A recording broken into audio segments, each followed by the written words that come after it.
got the skepticism breaking it down. He's got the answers that are waiting to be found.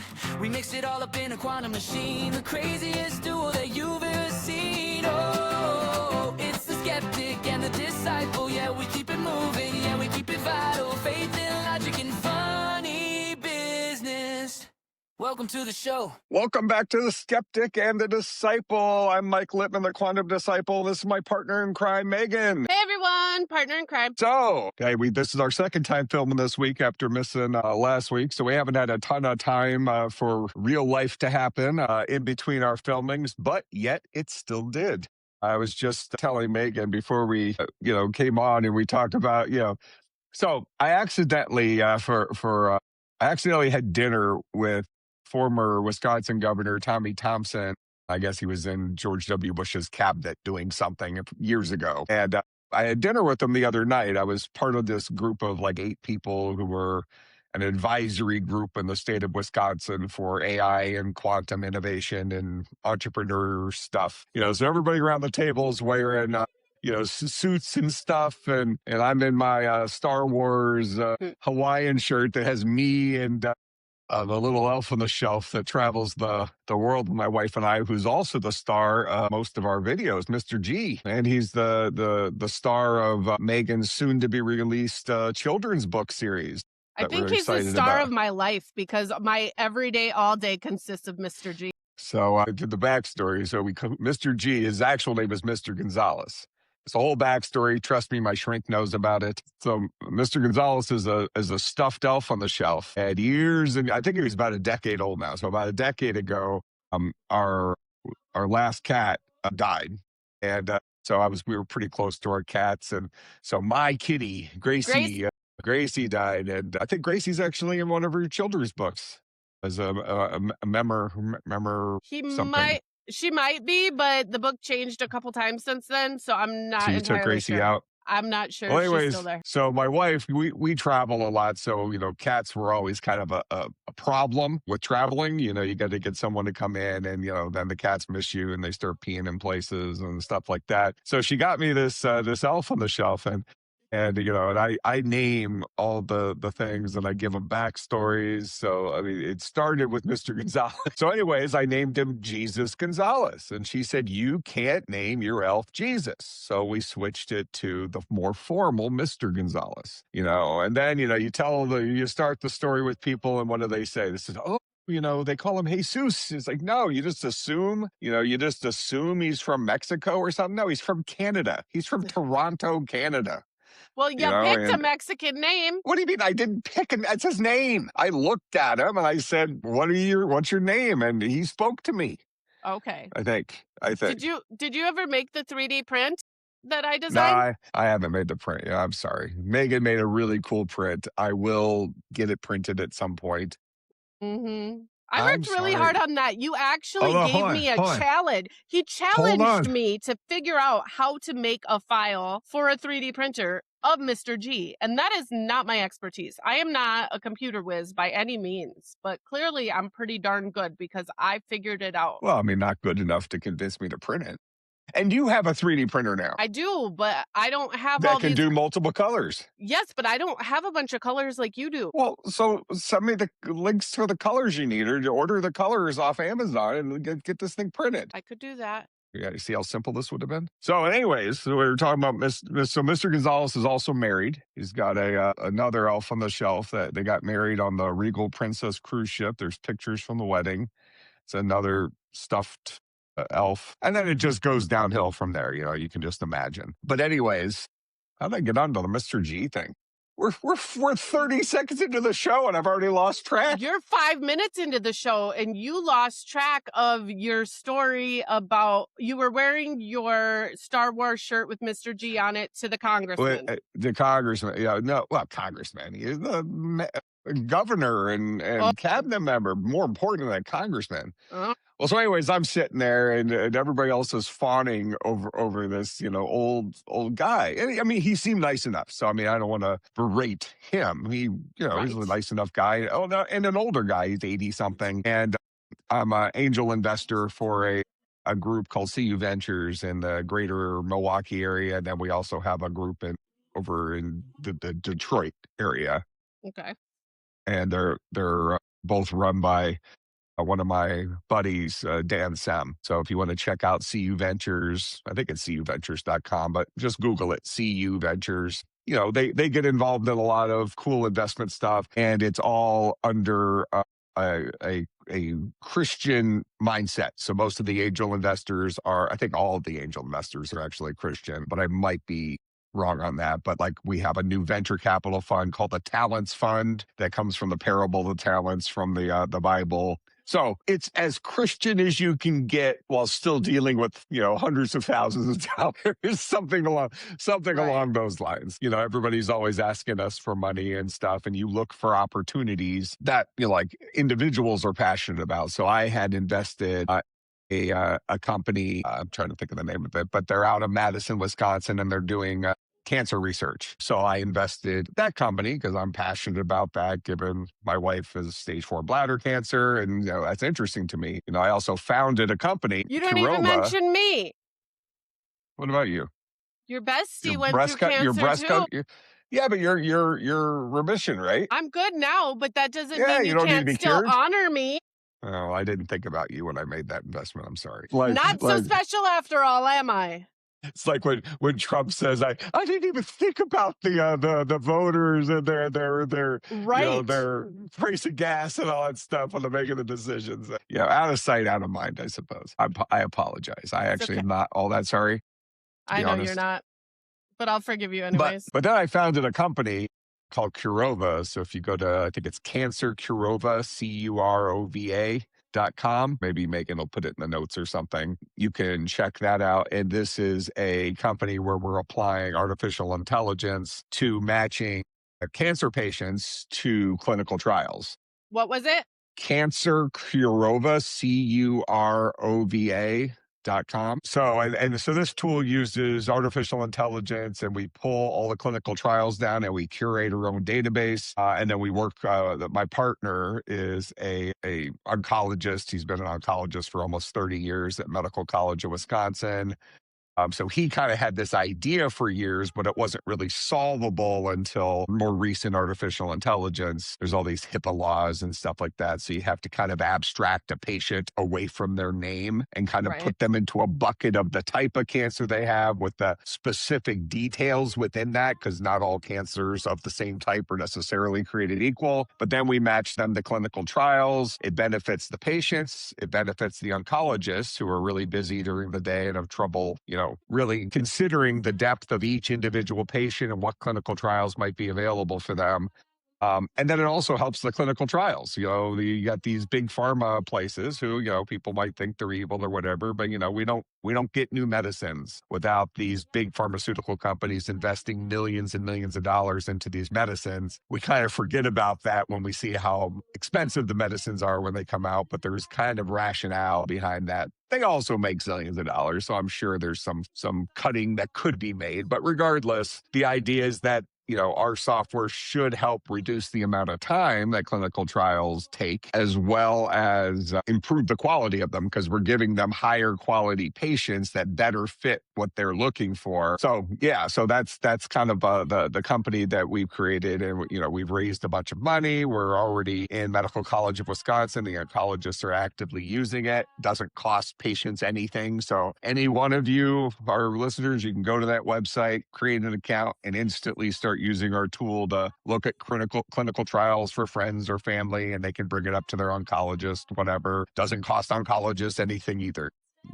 We make our money off the hospital groups that bring our tool inside.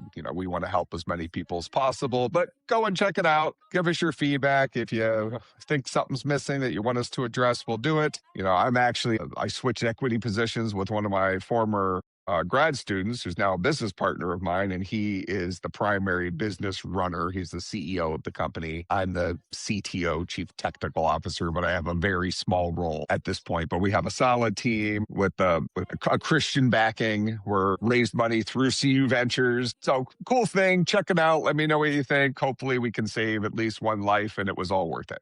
Absolutely. So there's a plug. But in any case, I think Megan's also working on, we were just talking before we came on the line. Yes, I am working on a store for the Quantum Disciple. Is there music playing? What am I hearing music playing? Alexa, stop. Oh my God, I can't believe that's been on the whole time. I forgot to turn it off. It's our new Background intro music. Yeah, Megan's previous animation must not have been up to snuff. That is so funny that you heard that. I didn't even notice it was there because I don't have the TV on ever. Like if I'm alone, I have music playing 24/7. And well, I mean, I found it enjoyable over listening to you. Thanks, jerk. Man. So anyways, I am working on something really exciting. I am working on a new store for the Quantum Disciple. A lot of my imagery is super popular on Facebook. The quotes, the beautiful landscapes, all my different ideas. So I am working on a store to utilize those images that we make every day and put them on some products. We are a 100% nonprofit ministry. So all of the proceeds, 100% of the proceeds will go back to the ministry and go to different things that we're doing and working on. I know you said your wife wanted to donate some stuff to high school students or something too. So we've got some projects in the works. So I'm hoping to get our store launched next week. So check it out next week. Yeah. And just so the audience is aware, and I think we put this on a lot of stuff, we don't charge anything for any of our things. So, when we are going to get these children's books into churches, we give them to the churches. So our ministry is 100% funded by donations. So hopefully some of you consider some of these products. We were just joking before we came on today that, tumblers are like $30, but it's going to a good cause. It's going into so that tumbler might turn into, and it's not us. It's like the cost of the stuff behind the scenes. We're not making very much profit on that. But in any case, all proceeds, all profit will go into our nonprofit account that has to be tax traced and all this stuff. And we use it to pay for the stuff that we then give to churches and other causes that our ministry has outreach to. We never charge anybody a dime for stuff. So hopefully some of you will, find it in your hearts to help support that outreach because it's, an important thing. But I will continue to fund it regardless. But if you want to help me out, that would be awesome. Yay. And I'm really excited. A lot of the products are absolutely gorgeous. I mean, I already have a list of things that I want. Rude. Way to promote my store. I think your stuff is awesome. So anyways, we had this group of people and it just really interested me seeing, all of these grown people. There was men and women in the room. Well, there was one woman in the room. All these people just fawning over, a politician who, probably has a Rolodex with some powerful people on it. I'm not even sure how well liked he was when he was in office. It was years and years and years ago. And you're over there checking your email.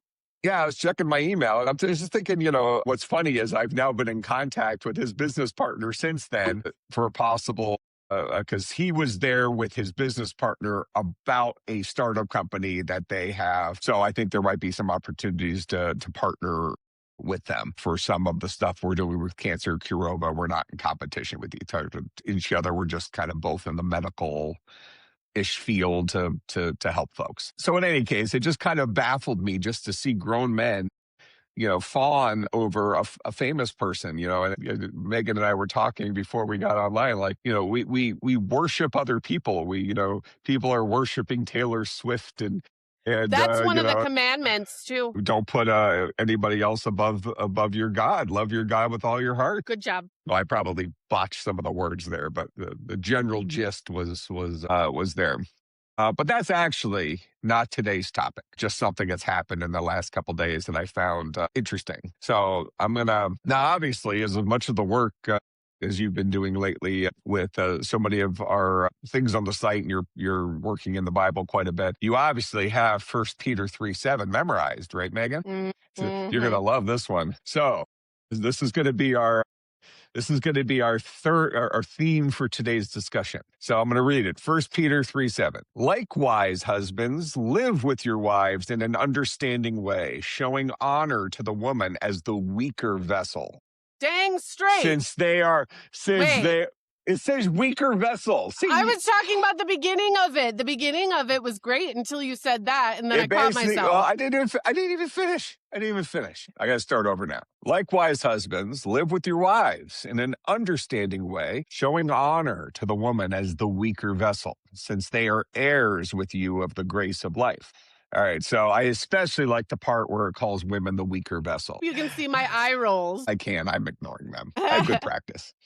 All right, and this part of what I want to talk about today is, and this is kind of a small part of it. If this topic is women being the weaker, we're done. Well, the Bible says it right there. But what we're talking about here is how sometimes things are taken out of context. Whenever someone reads a single Bible verse and then uses that as the linchpin of their entire argument, there's probably more to the story. Now, I mean, go back to Genesis. God did create women. Let's look at Genesis. Therefore, a man shall leave his father and his mother and hold fast to his wife, and they shall become one flesh. Where's the creation of woman? Women were created to be a helper to man. Man came first, and then God made woman, Eve, out of man's rib. So that's why I'm stuck doing the laundry and the dishes? Well, I mean, you're lucky that's all you have to do. Listen. So in any case, the real topic today is talking about marriage. So it occurs to me that fewer and fewer young people are getting married today. Why do you think? What, from your general perspective, Megan, what would you guess are some of the reasons that fewer and fewer people are getting married today? Do you want to know my honest opinion? No, I asked it I want you to lie to me.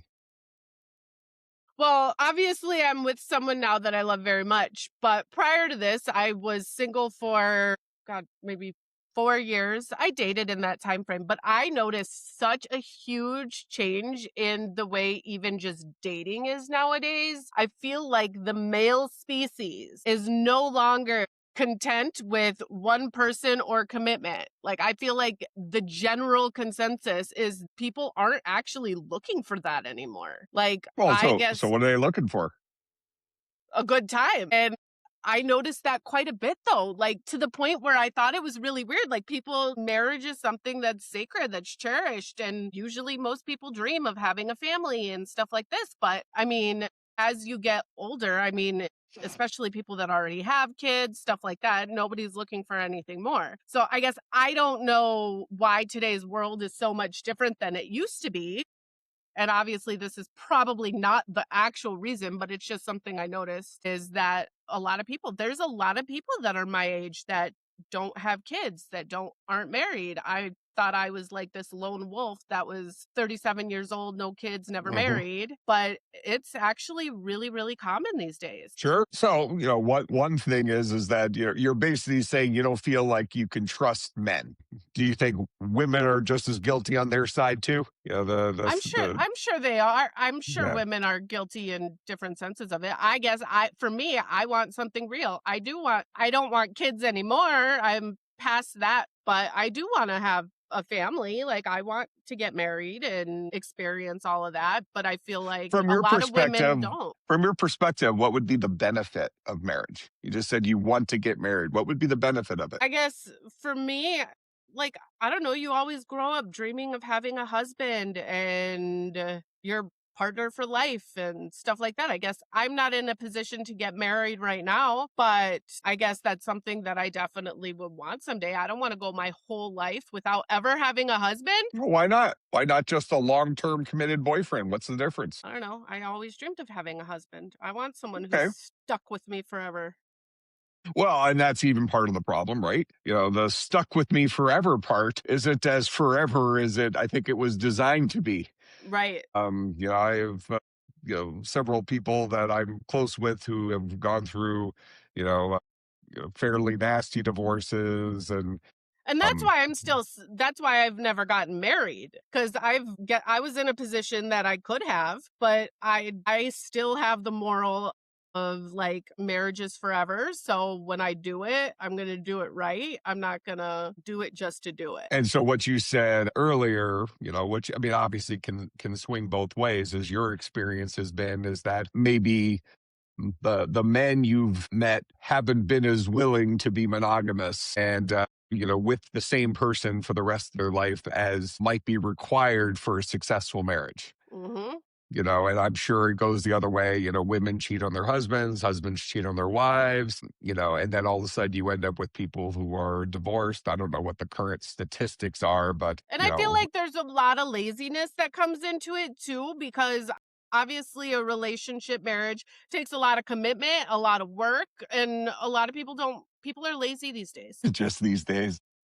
Well, I'm sure they were before. As I'm sitting here filming my podcast in my blanket. Well, and so here's, I think there's several dynamics going on here. First of all, we're talking about, the sinful nature of humans. We talked earlier about, the putting God above everyone else, so not worshiping these people like the former governor and things like that, and nothing against him. Like I said, nice guy, but we tend to put idols up on pedestals. Pick your favorite music star, movie star, whatever it is. We put them up on pedestals and they become a source of worship. And this starts aligning with like the golden calf from the Old Testament. Moses is, you literally see God. Moses spends a little bit too much time up on the mountain talking to God, and they're down there forming golden calves and worshiping something new when God's like there. It's just unfathomable to me. But we have sin in the world, and lust exists. People, men and women, they see other things, and the thing that you maybe once chased, maybe from a guy's perspective, there was some girl that you fell in love with, and you finally were with the girl. You were maybe together for a couple of years, and all of a sudden your eyes start wandering, and because you don't appreciate what you have, Mhm. you forget about the chase, and how important that person was to you, once upon a time. So there's this idea of loyalty that I think people have now come to mistrust, and I think a lot of that comes to our sinful nature. Well, and I We're think I always have a looking for something question too. better. And I feel like in today's day and age, obviously back in the day it was very different, but I feel like sex has become more of it used to be not until marriage. Like that was what it was. At what point Did did it become a sport? it become a sport? Yeah. There we go out and practice. Yes. How long ago did this become just acceptable? Yeah, I don't know. It's as a college professor for I guess 26 years now. I think back to, I mean, I don't recall real great from 26 years ago, but it definitely seemed to be less public. Like now I'll hear my students like bragging about stuff like that. The My friend's just 14-year-old whatever, just daughter tells me stories from school about the things that girls are doing, and I'm like, "What? Like, that's even a thing?" And it's crazy to me how young it's getting too, and sure. And then, guys enable it too. So it goes both ways. The girls wouldn't be doing it if it wasn't oh, working. yeah, I was just You saying know, she told me yeah, stories. yeah. So, but this is really evidence of this fallen world. Our eyes wander, the desires of our heart, start overtaking what we should be focusing on, all sorts of stuff like that. Then you can say, oh, well, he was young and stupid. And then, people get pregnant, you know, outside of wedlock. But, the whole outside of wedlock thing, I think, is also something that maybe gets misconstrued. It's not so much that, you know, God says, hey, you shouldn't be doing that before marriage and you shouldn't be pregnant before marriage. It's that, the marriage is the support structure by it is most appropriate to raise a child, in a godly way. So God's setting you up to succeed with this, let's call it a rule set, instead of saying, hey, I'm punishing you by saying that, you need to commit to someone before you can have any fun, as Megan put it.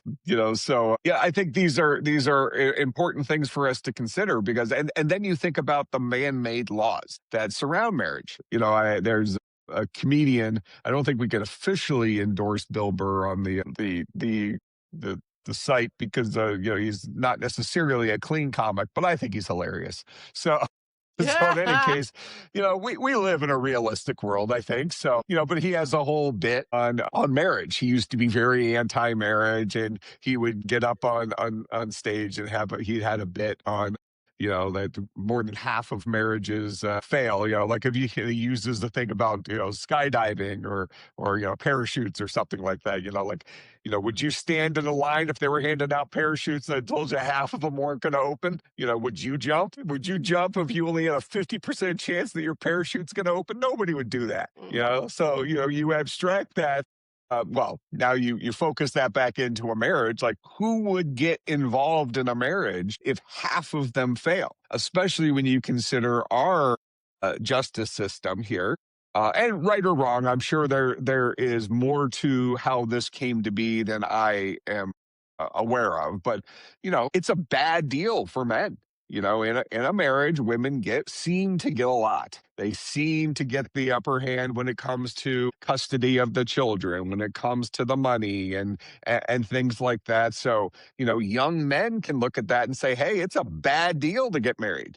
And then vice versa, you have these phrases like gold diggers and stuff like that, where, as Megan pointed out a few minutes ago, women will do things to attract the men, and it's obviously working. So you have these, young women going after older rich guys, throwing themselves at them, and and then what the guys convince themselves this is love. When you have a 75-year-old guy with a 22-year-old, that doesn't make any sense. No, nobody thinks that's love. That there's something, well, I don't know, almost gross about that. I guess. Well, yeah, I mean that's essentially a form of prostitution, kind of.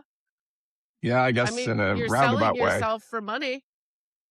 Yeah, I mean, well, you're not wrong, but just things like that kind of just feel unnatural. Usually when you think about, marriages is like a math formula. What is it? Your age divided by 2 plus 7 or something like that is supposed to tell you, like, how young is too young or something like that. But even that math seems a little off, but the older you get, the less bad it seems, right? If you're 90 and you're married to a 70-year-old, people are less concerned. But, when you were 40 marrying a 20-year-old, that's a different situation.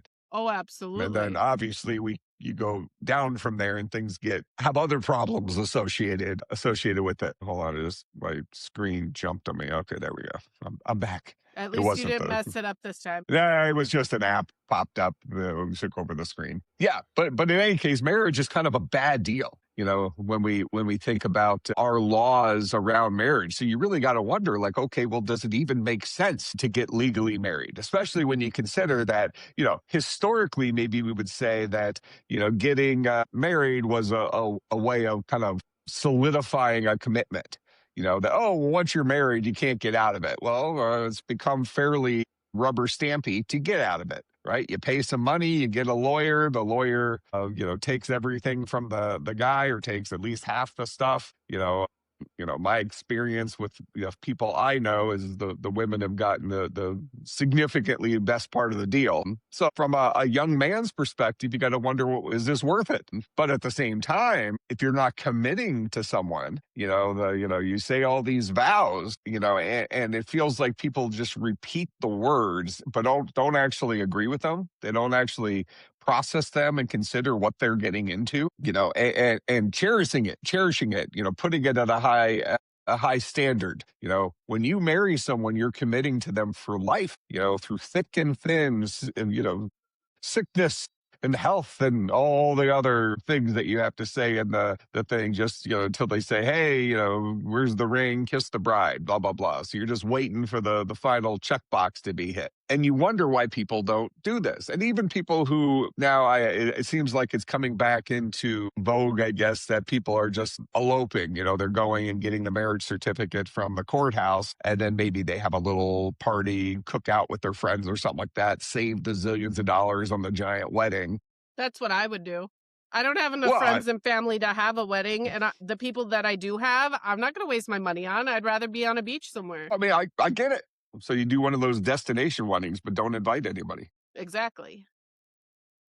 Or you'll just be on the cruise ship over there sitting in the bar. That actually seems like it's I wonder if that's like an underhanded motivation of destination weddings. Because like you have all these friends and family from back home. Let's say, so we're in Wisconsin.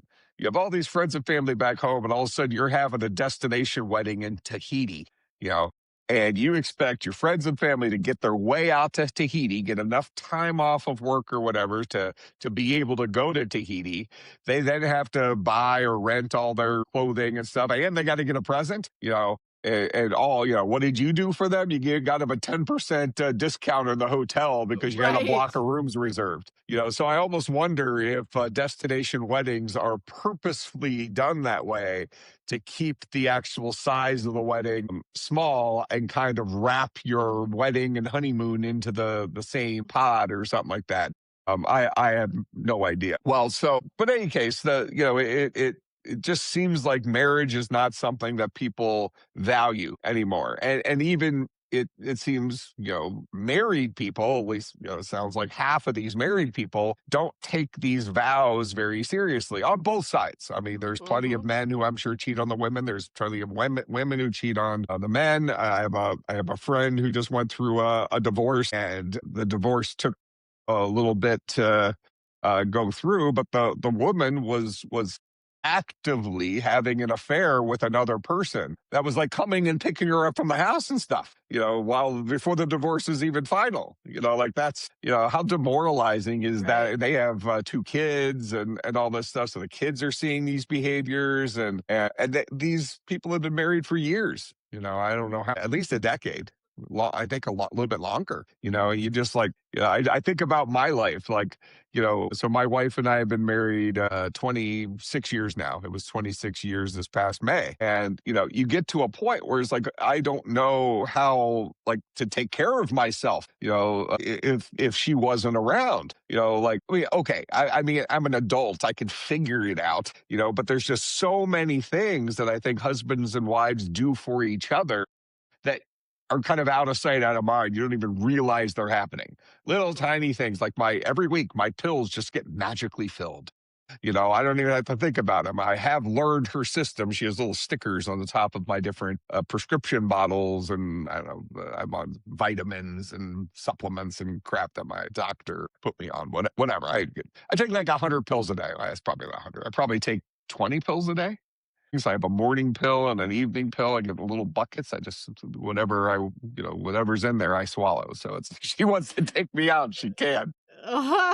Yeah, but we rely on each other, both of us, and that's part of, I think, what makes marriage great is you see God's word. So let me find this other verse. Okay. Oh, I actually already read it, but from Genesis 2:24. Therefore a man shall leave his father and his mother and hold fast to his wife, and they shall become one flesh.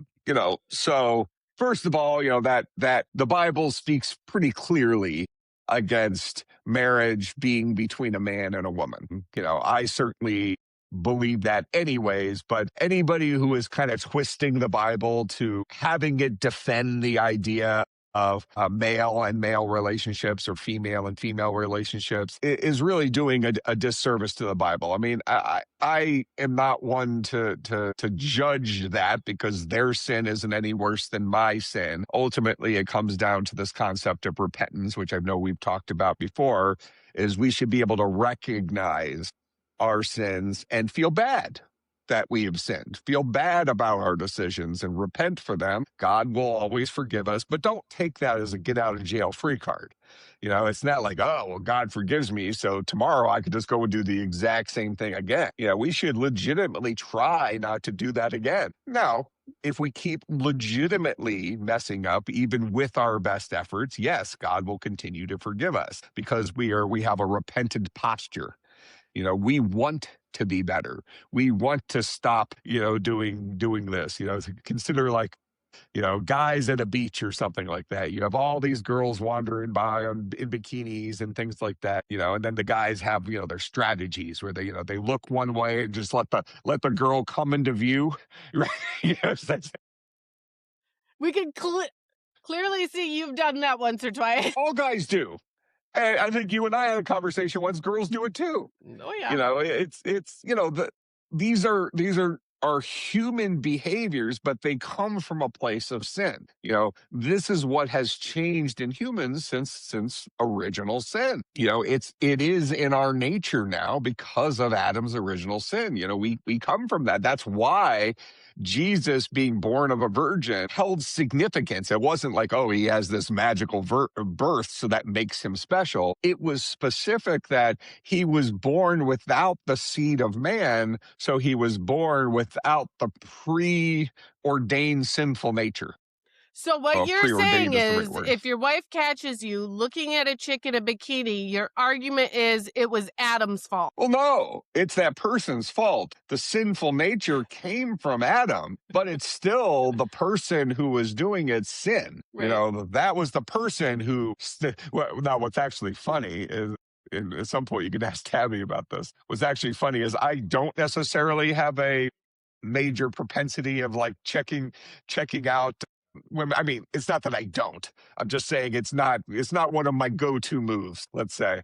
But what's funny is we'll be at like restaurants and stuff, and you'll see me looking around. I'm looking at the dinner plates coming out. I want to see what's on and what looks good.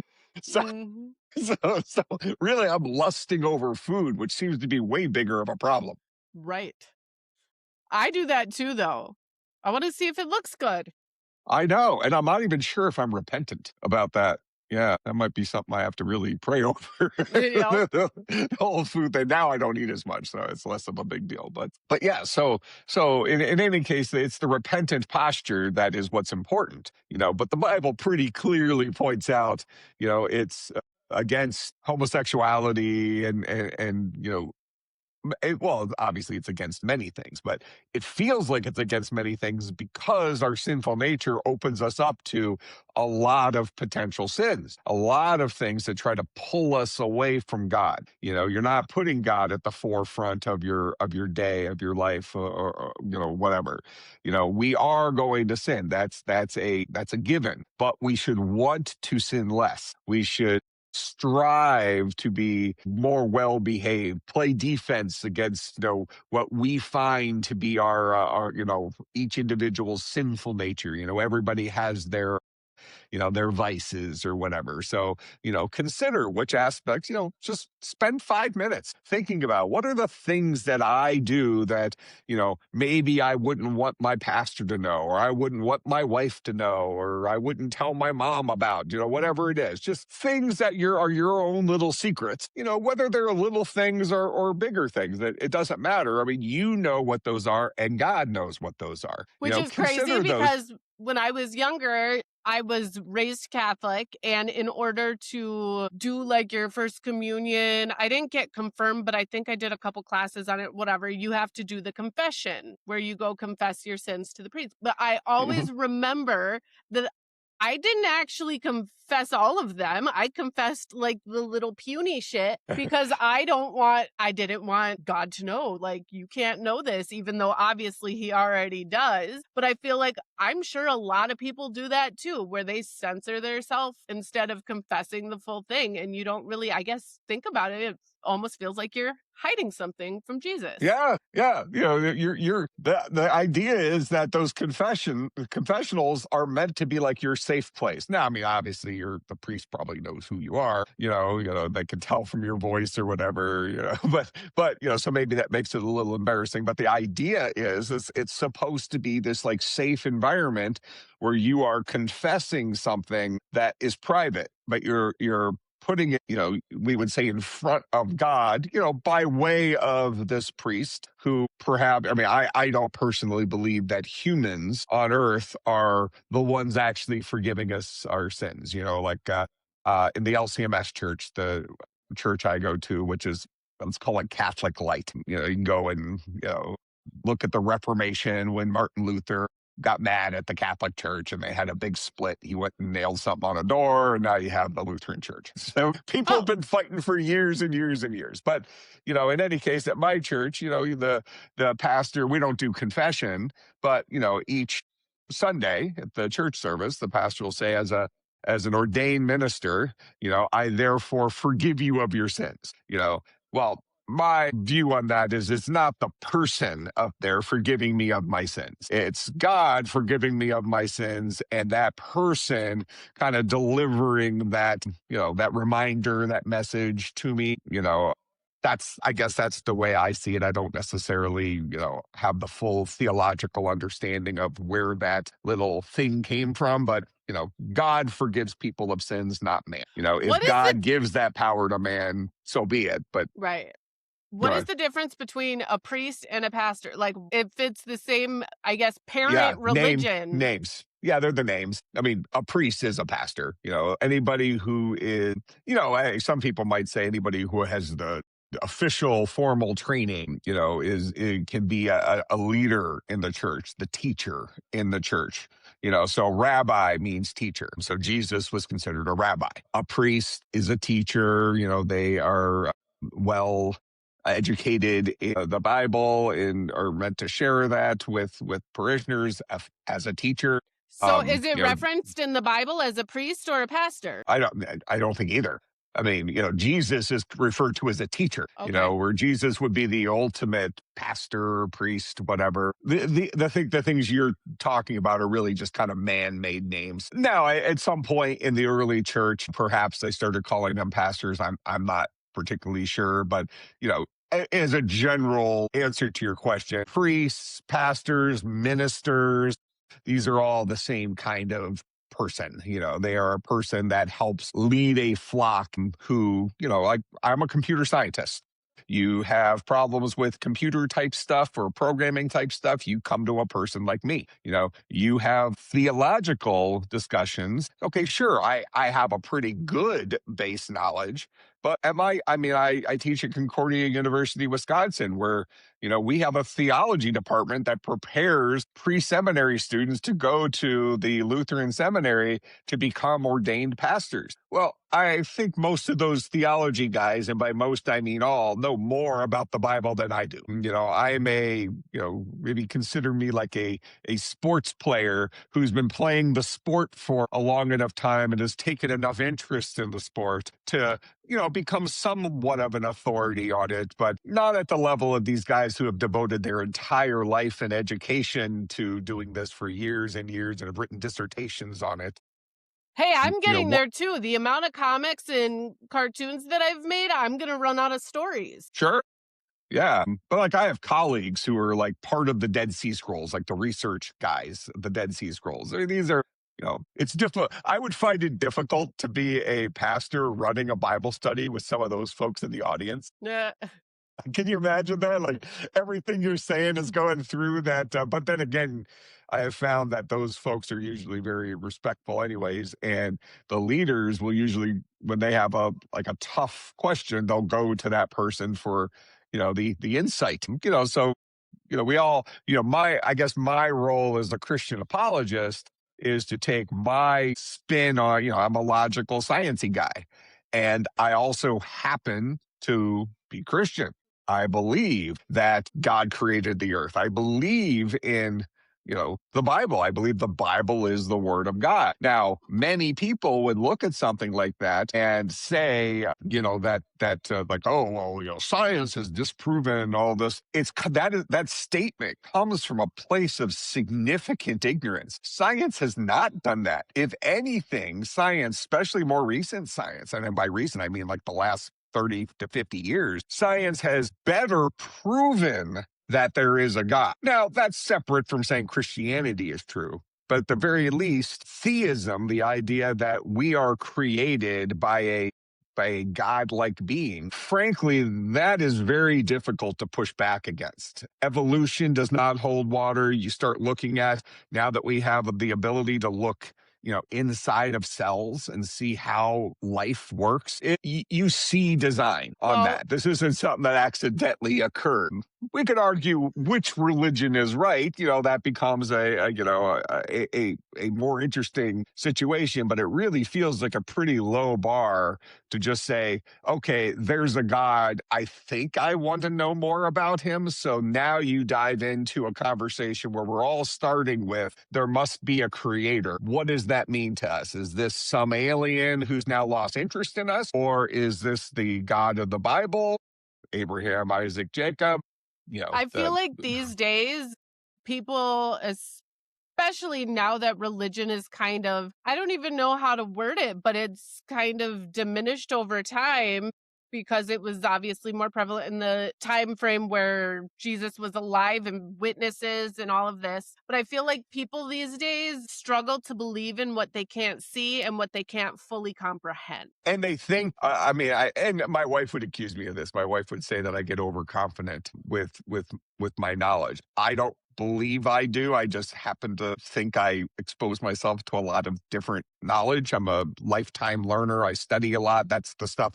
At night, I watch documentaries on various things. She watches a lot of these police like arrest shows where you see crazy people do stuff. That's what she finds entertaining. And that's fine. I'm just saying that I feel like I'm a pretty educated guy and I continue to educate myself. But I still have my specialty in computer science, and these other things are let's call it hobbies to, like kind of like a sport that I'm very much into. But still not formally trained in it. I have a certification in Christian apologetics, but that's a certificate, not 8 years of college where your textbook is the Bible. That's a very different situation. So, choosing the role of pastor when you're a college student, that takes conviction because you're probably walking into a lifestyle that is not highly paid and all these things. So really you're choosing to the life of a servant. And that's a tough discussion to have, especially in today's world. And we see young people who now can't afford, houses and stuff like that. They say this is the first generation that's going to be, worse off than their parents or, whatever it is. People say all sorts of stuff, but the world's in trouble, and it's been in trouble since, the Adam first screwed up. Right. There's another comedian who has a thing, and I like the comedians who take some, like for instance, this guy does the whole thing of what's more likely that God created everything or that nothing created everything. Now we can say whether or not there's a God, but we know that there's nothing. That nothing means nothing. Nothing didn't create stuff. So I guess I find those things very interesting when they twist it around. But what that same comedian that had that whole shtick talked about, that when Cain killed Abel, this is the third person to ever exist was already killing people. He killed his own brother. We started off with a real rough ride. You had 25% of the world's population were stone cold murderers. And this is why the flood happened. There's a Christian apologist that I've been watching lately. We'll probably post some of this stuff, but he talks about a lot of these things with the flood, and he's a young Earth person. Within creation, you have old Earthers and you have young Earthers. So old Earthers would say that the world's millions and millions of years old, and they come up with their narrative for how that's possible. I personally think that we live in a young Earth. An Earth that's 6,000 or 7,000 years old. I think, something like 4,000 years has gone by since the flood. And I think we have evidence of that, and we won't go into that right this second, but maybe we'll do a thing where we really actually look at the evidence we see on Earth as to how certain things happen. And you start seeing how there are so many things that we take for granted that are only like 4,000 years old. It's pretty fascinating. Like, well, this is only 4,000 years old. This is only 4,000 years old. The oldest tree we have on the planet is thought to be about 4,200 years old. And I think the dating comes back to like something like we think the flood happened like 4,400 years ago. What if that's the original tree? Well, I guess I don't know. If the Earth is that old and that tree, that could be the apple tree. Well, so you're talking about there have been two trees, tree of knowledge and the tree of life. It could be one of those. Well, I mean, it's possible. I don't think it's in the location that we would think it's in, but I don't know.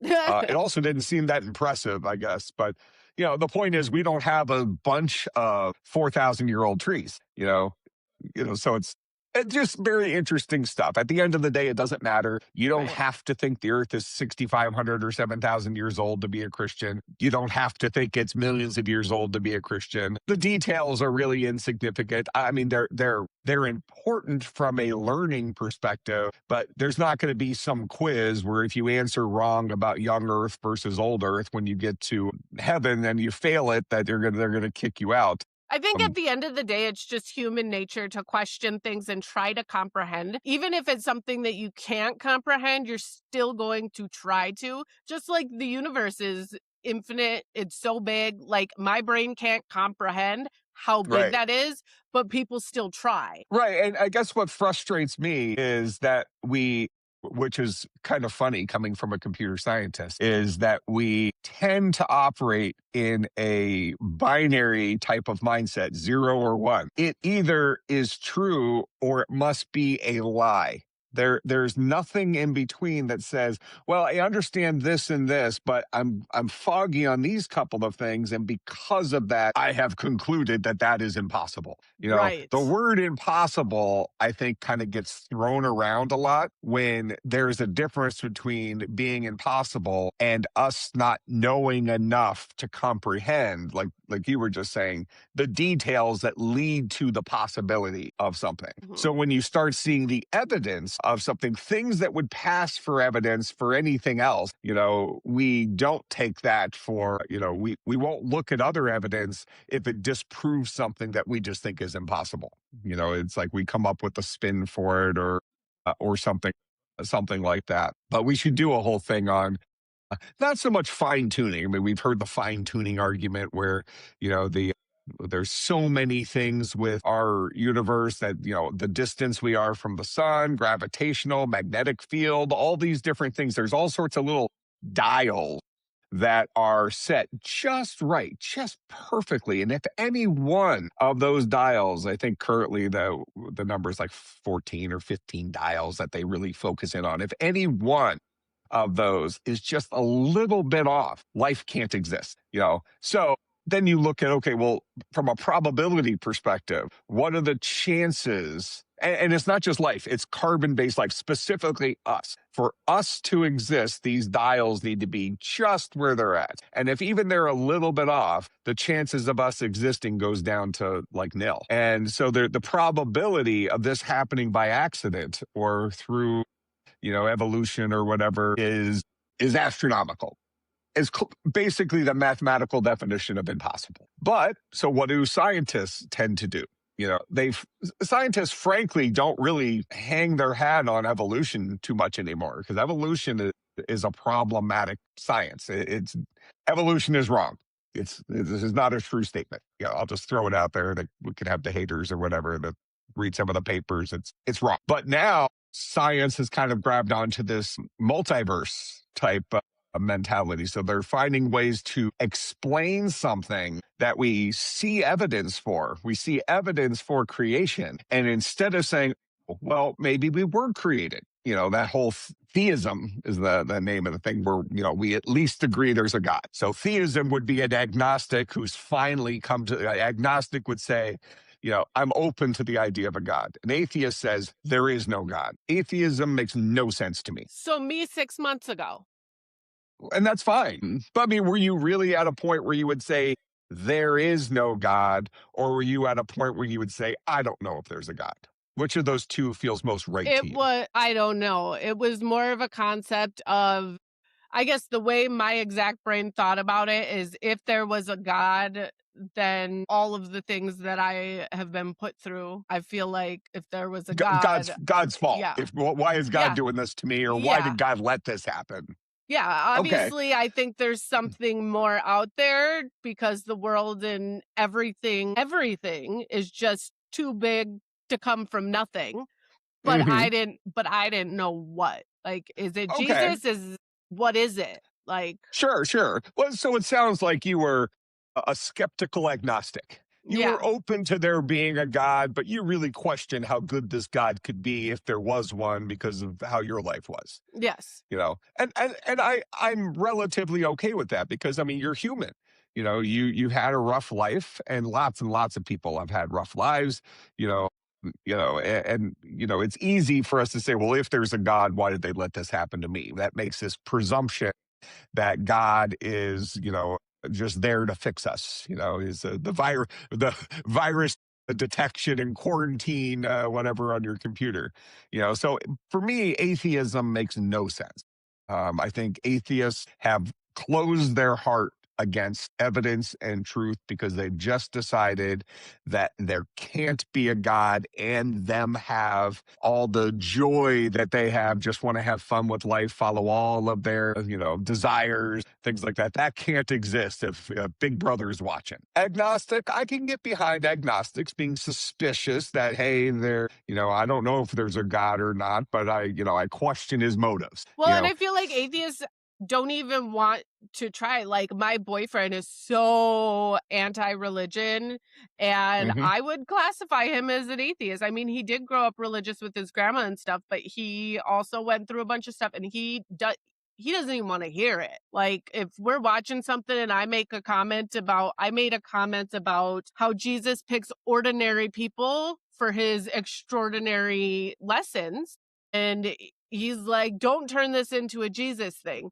And I feel like that's very common with agnostics, that they don't even want to open themselves up to hear it. Well, and that's okay, but something you said there, I think but something you said there, I think is an important distinction. There is a difference between being anti-religion and anti-God. So, for example, I think one of the things that's most wrong with Christianity, and we've kind of deviated specifically from my topic, but we've gotten to some good stuff. We'll pick up my topic next time. I'll throw a teaser at the end, but because something interesting happened yesterday related to marriage. Oh, I forgot we were talking about marriage. Whoops. No, it's well, no, but hey, I mean, this is at the core of what we do. What we're learning here. For instance, I am not a major fan of organized religion. I think the biggest problem with Christianity today is the number of denominations we have in the Christian church. The stupid things we fight over when we mostly agree on the core teaching of Christianity, that we're not good enough on our own and Jesus came to die for all of our sins so we can get to heaven.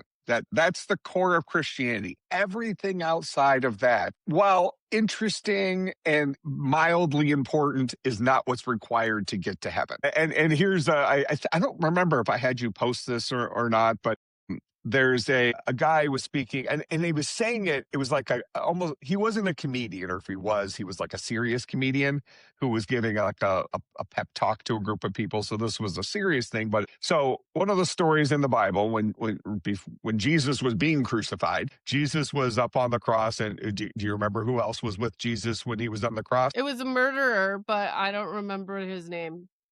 But Jesus forgave him. Well, and that's kind of the point here. So you had, these criminals that were, I think there was a thief up there. You had a couple of criminals and they were, starting off kind of bad mouthing Jesus and stuff like that. But one came around and, saw Jesus for who he was. And Jesus said, I'll see you in paradise, today. So, I don't recommend waiting until you're on your deathbed to convert, don't What was his name? I don't know that they gave us his name, but I could be wrong. Then why did you ask me for it? No, I didn't ask you the name. I asked you who was up there with them. Maybe you assumed that was name. Remember the lesser vessel thing? As soon as we're off the air, she's going to scream it. So, but in any case, this comedian guy or whoever he was, he tells the story. So there's this guy shows up in heaven, walks up to the pearly gates, and he said, "Hey, I'm here." The guy's like, "Well, I don't see you on the list," and let me go get my boss. And the boss comes out and he's asking him all these like deep theological questions, like, what can you tell me about this? What can you tell me about this? The guy didn't have any of the answers. This guy's been a Christian for 45 seconds, something like that. And so finally they're like, well, what are you doing here? And he said, the guy on the middle cross said I could come in. I even get chills just saying it. It's like, that is all that's important, is Jesus gives you the thumbs up. And the way you get to that thumbs up is by just trusting that he died for your sins. And that's the only way to get to heaven. He said it himself. Now, So just kind of, an interesting thing, when you think about, because I don't always trust the motives of organized religion. And I think Right. a lot of people are like that. They see Christians all around them, people from church X or church Y or whatever it is. And they either don't like the behaviors. Why are these people always begging for money? How many times do I have to eat brats? Seemed like for a while, my church was doing brat fundraisers every week for like a long time. And That sounds Tabby and I go, delicious. I'm going to make well, brats for dinner. I mean, there's nothing wrong with brats, but every single week, the children's Bible group or whatever, I think Sunday school kids or whatever it was for, they're doing fundraisers with brats. We go to the 8 a.m. service. Like after It's service, Wisconsin. you're right. I get it. But I just think that Christians would be better off if we were together and all agreed on the important stuff rather than fight with each other. I mean, we shouldn't even have to say, well, I'm this or I'm that. I'm Christian. Yes, I go to an LCMS church, but we were just in visiting my parents last weekend. I went to a Vineyard church, which is going to be much more charismatic. A lot of a huge number of young people there. This is near the University of Illinois. Even though they're not in session, I mean, there's popular music there and all this stuff. And, theologically, I might say, hey, I think the Vineyard might have some loosey-goosey rules for some things, but you know what? They believe that humans are sinful. They believe that we're not good enough to get to heaven on our own, and they believe that Jesus is the only way to get there. That's good enough for me. Maybe don't throw lies around outside of that, but it's okay to say, hey, we don't know, but this is our understanding. But when we start labeling those religious groups with different names, it creates this controversy. I don't necessarily blame people like your boyfriend for saying, religious people suck. They do. If we could all just come together and say, hey, this is what's actually important. Right. And agree on those things. First of all, I think that there's a huge misunderstanding that Christians are good. Being Christian has nothing to do with being good. In fact, being Christian effectively says that I know I'm bad. And I wish I was less bad. I wish I was less sinful. That's what Christianity is let's just say an awareness of how much we suck, as opposed to we're better than you.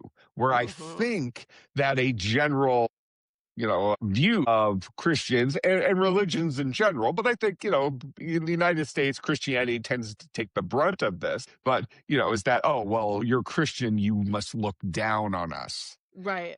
And that if there is a Christian who looks down at you, that is not a Christian, because a Christian should love you for who you are. Christians should show you the love of Jesus. Christians should try to help you understand the nature of sin and how our behaviors are sinful, your behaviors are sinful, and focus on the idea of repentance. And that's a tough thing. I get that. Absolutely. I get that someone who lives what the Bible would call a sinful lifestyle, but that person, so let's just take homosexuality, for example. I know we're running low on time, but let's take homosexuality as an example. I've met plenty of homosexuals who are very nice people, seem to be very much in love with the people they're with. And if I put myself in that person's shoes, it is going to be very difficult to convince me that my lifestyle, the person that I love, that is a sinful thing that I should be sorry for. I get it. That seems like an impossible task. So when you have people, Christians, come up to you and try to tell you that, that's a hard thing to hear. Even if they're telling it to you in a loving way, a non-judgmental way, you don't want to hear that your behaviors are sins or your behaviors are against God's will. Right. But we can turn that around, and there's plenty of things in all of our heads. We mentioned earlier that we all have our vices, our sins, whatever, the things we wouldn't tell our mom, whatever it is. We wouldn't want to be told that that's wrong either, at least I'm guessing for some of those things, because it just feels like this is how God created me. It's part of my nature. Well, our nature, when God created us, was perfection. Adam blew that for us. And now it's always the dude's fault. Yeah, that's true. Well, a woman convinced him of it, lesser vessel. A weaker vessel, not lesser. Yeah, get the weaker. words right. You're right. I know. But Ooh, you know, we have so that on camera, guys. He just said I we was do. right. You got to appease the women sometimes, though. But All right. So, moral of the story is the only way to get to heaven is through Jesus. And if you're a Christian and you go out, if you identify as Christian and you're going out and you're judging people for being sinful, there's a verse in the Bible about that, complaining about the speck in your neighbor's eye when you have a plank in your own. Mm-hmm. If you're that person and you truly believe you're Christian and you're going out and you're judging people for their sins when you have sins of your own, you are doing it wrong. And marriage is sacred and should be taken seriously. Well, let me give you the teaser for next week then with the marriage thing. Okay. So yesterday, I am face down on a massage table. I'm in the middle of a massage, and a note was slipped under the door that my wife is having a medical emergency. What do? You get off the table and you go to your wife. We haven't released the details of the medical emergency. Sorry. Now I'll give you the punchline is everything's fine. She's fine. She's home. No harm done. Everything that went wrong is completely fixed. We're good. So you don't have to worry about Tabby. Really, this is about the role of the husband in a marriage. Okay. But in light of time, we'll pick up from there. You have to remind me because I'll probably forget it by next week. But okay. What I really want to talk about is the role of each person in a marriage and how, as a team, we work better. And, you make it through the hard stuff and the easy stuff together. But I'll leave it at that for now. There's your teaser. Perfect. So until next time, I'm Mike Lim, the Quantum Disciple, and this is partner in crime, Megan. Like, subscribe, do all this stuff. Keep an eye on on social media for our store and that kind of jazz. Just listen to everything Megan says and listen to some of the stuff I say. Yeah, just some of his stuff. Awesome. Thanks, everyone. Hit that like and subscribe, and we'll see you next time. Thanks for watching. Hit like and subscribe. And remember, marriage is teamwork. That's actually sweet. Yep, one fixes the heart, one hides the wrench. See you next time.